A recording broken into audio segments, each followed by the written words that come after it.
teething problems seem to be very dire and costing lives and millions of Kenya shillings. So, what is the next step the government can do, either to improve the situation that Shai is in right now?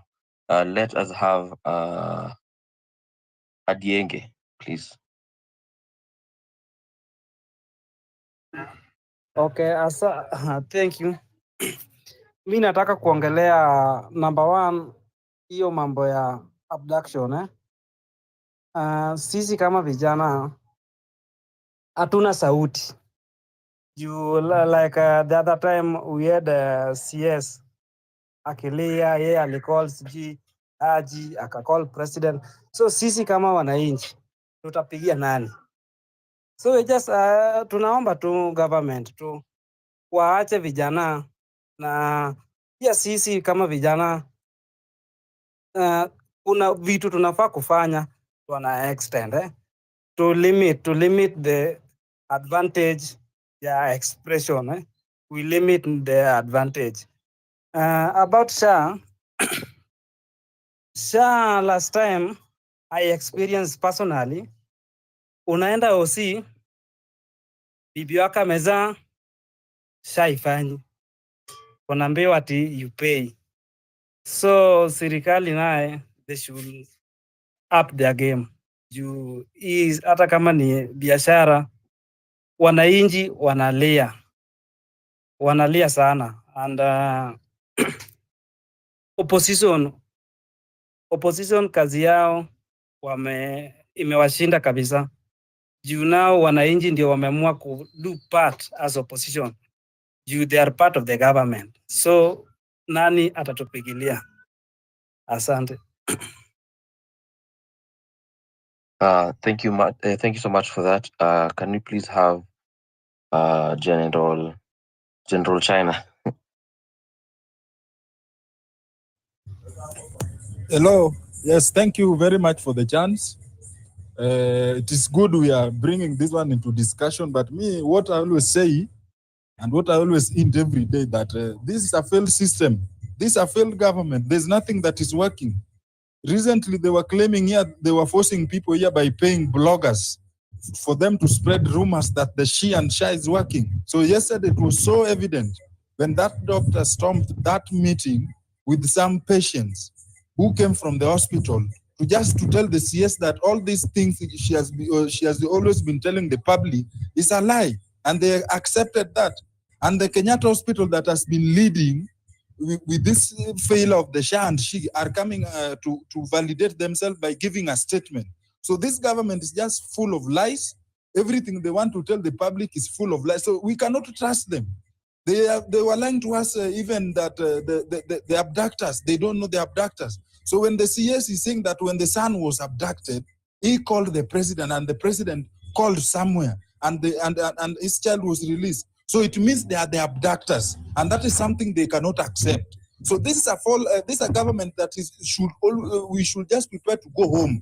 We should not even wait for 2027. This is a government. Ruto should be removed from power as early as possible, because we are tired as a nation. The nation cannot be run by lies. In economy, it lies in the economy. In the education sector, is lying. Issues with health is lying. So everything cannot be carried by lies. And we Kenyans, we want to sit down at our comfort zone. We must come from our comfort zone and confront this government. And the only language that this government understands is demonstration. The paperwork, you cannot confront Kasongo with the paperwork. You cannot and succeed. So this someone you must just confront by force, because he's using force. There's no day you can go to a table with someone holding a gun and you go there with a spoon to have a talk. It cannot work.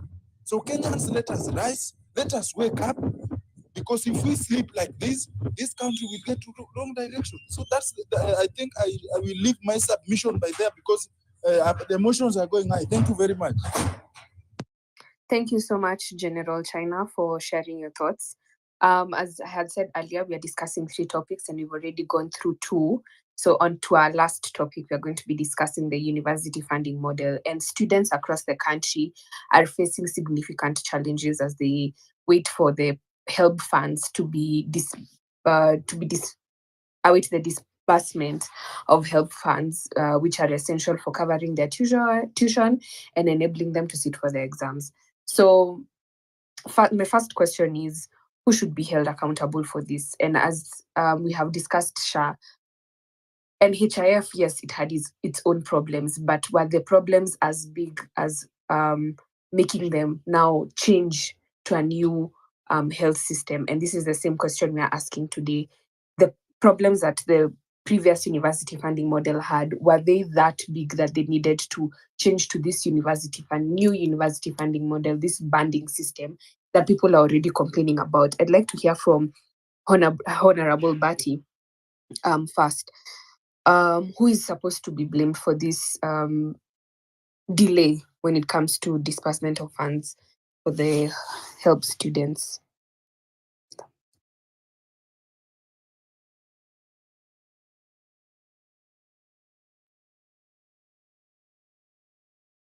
Honorable Batty? Okay, let's have Nelson.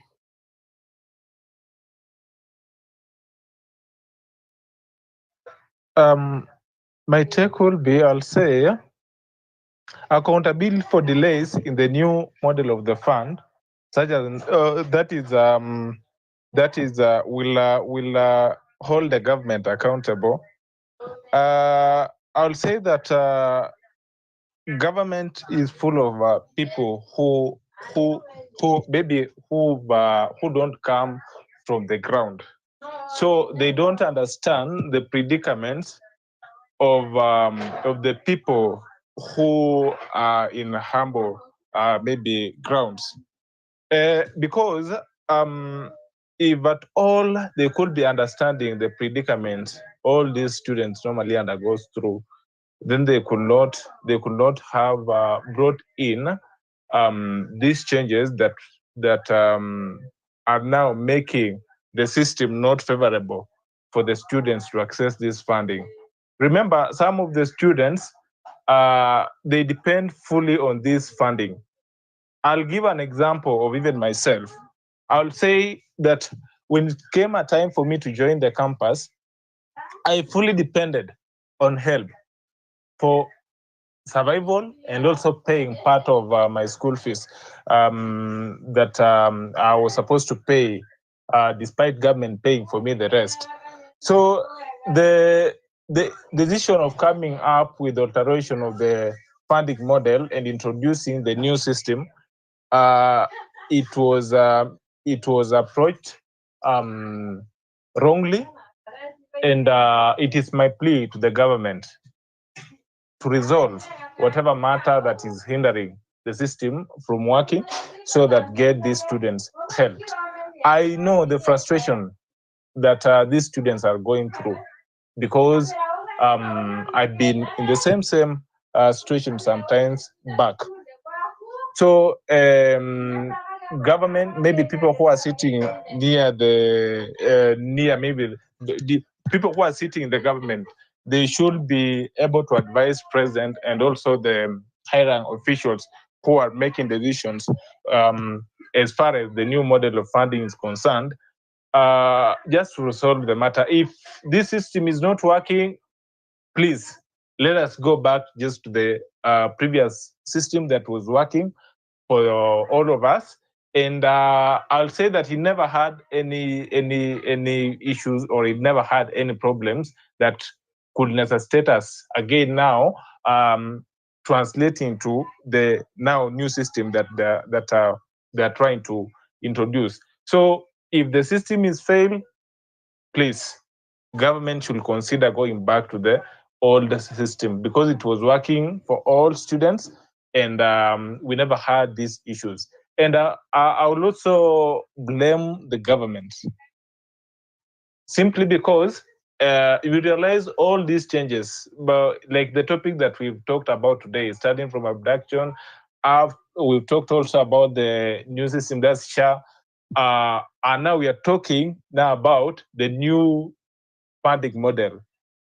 Why is it that it is only this regime that all these systems the new systems are being introduced, and in a rapid way, without a proper infrastructure of transitioning, so that we avoid these hiccups and also inconveniences that are occurring along the way as we transition.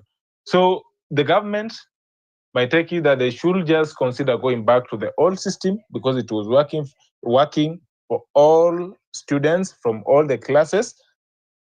If not so, then they should resolve whatever problem the new system the new model of funding is facing. Thank you. That's my thought. Thank you so much, Nelson, for your thoughts. I'd like to ask Ingudi this question. So the new university funding model is based on banding. And I'd like to know, has the banding system made education harder to access students from poor... Kevin Oma, kindly mute your mic. Thank you. Has this banding system made education harder to access for students from poor backgrounds? And in the long run, what does that mean for this generation, making most people from the poor backgrounds, if they're unable to access education freely and as easily as others have been in the previous years, what does that mean for their future and opportunities? Ingudi, your hand was up. Okay. I'll just use the same analogy in my previous submission. When you are solving something or you are creating something, what are you solving? Is the problem existent? And if you think existing, is the problem existing in your head or existing realistically? Now, what is the problem with the current education system? It's common. The problem with the current education system, it's less of education and more of a tamaking certificate. So the main headache is when these guys come out of school, where do we take them? That should be the number one headache. So now, apart from the stress of thinking of nitaanza kufanya kazi wapi, you are now adding another problem of accessing that education in the first place. The entire system is like I was listening to someone who used to work in, I think, Kenya Airways. And he said very clearly, most of these guys coming out of school, he was working in the aeronautical engineering system. When they were receiving new students, they have to take them through another sort of way of updating them. He said these are not even engineers. So one, that correlation between what we are putting in the market and still the availability of the jobs for these people. So the education system should be a free flow in preparation for what you'll face outside. Now you are putting more hurdles. That means the people in charge of the system are to a very large extent disconnected with the situation on the ground. We are dealing with people who are either one, incompetent, or two, they are evil. And we are looking at a situation whereby we talk of thinking outside the box. We have a situation whereby if somebody has finished Form 4 and is looking at a career in financial, is better off investing in a laptop and good internet connection and study everything on YouTube. Personally, I've learned new concepts on YouTube because we are coming to an age where skills matter more than papers. After all, a Kenyan paper nowadays, you could actually put it in the same category of something that you used to light up ile makaratasi ya kuwashia jiko kama nao makaa. So what you are looking at is a situation whereby the people in charge of the system, the people we are paying our taxes to manage the system, are displaying a very serious disconnectivity. It's like you've hired a carpenter to fly a Boeing 747. Utter confusion. Pure lack of understanding. It's like umeita mtu wa saloon kufanya kazi ya welding. Because the biggest headache for over a decade now was getting jobs. So what we would talk of is maybe what I would expect somebody who understands the situation. Look, let's start cottage industries that are attached to these education institutions so that ukimaliza shule, at least for that 1 year, utachapa kazi to that small factory that is affiliated to your school, at least 1 year contract jishikilie. But instead they introduce some hurdles that do not make any sense. So we are looking at two things, possibility. One, these are people who are hopelessly incompetent, or two, they're just plain evil. And it comes back to at the end of the kind of characters we put in power. Thank you so much. Thank you so much, Ingudi, sorry, for your opinions. Musembi, your hand is up, and also we are about to wrap up. So 1 minute each, we wrap up. Thank you for that. I just want to add something on what Ingudia has just submitted, that defining the problem is the most important thing if you want to solve any problem. And how we got here is because the problem was capitation. Universities were complaining that the amount of money they receive from the government is not able to sustain them. And that was the problem. But now, what the government did wrong was to bring another complex thing, which we call equity, to this problem when they are trying to look for the solution. And by equity, I mean that you had many officials, even from the Ministry of Education, not really education, but from ELB, when they were coming to give us updates on the model, they were telling us that it's so unfair that someone who is earning this amount of money, they are paying this amount of money. This person earns this amount of money. This is what they pay. So it was an issue of equity. But now it's quite complex. Remember the model, as they were explaining, the banding will just be determined by the qualitative factors which are fed into the system. So for me, the solution, bringing in equity to this problem, is what has really messed up the entire thing. Because the solution would have been, now let us ask ourselves, where can we get more money so that we disperse more to universities so that they can be able to cater for the services to those who are sponsored by the government. And number two, they should have looked into the universities' leadership, because we've heard that some of the universities are really mismanaged, and that is the reason why they get themselves in debts. So the solution was just to try and look for more money and send it to our universities. When we talk, you've heard, we have so many education funds in this country, and that is where the solution really lies. So why can't we collapse all these things, increase money in help, instead of coming with this other model? Because for me, I did not find any problem with help.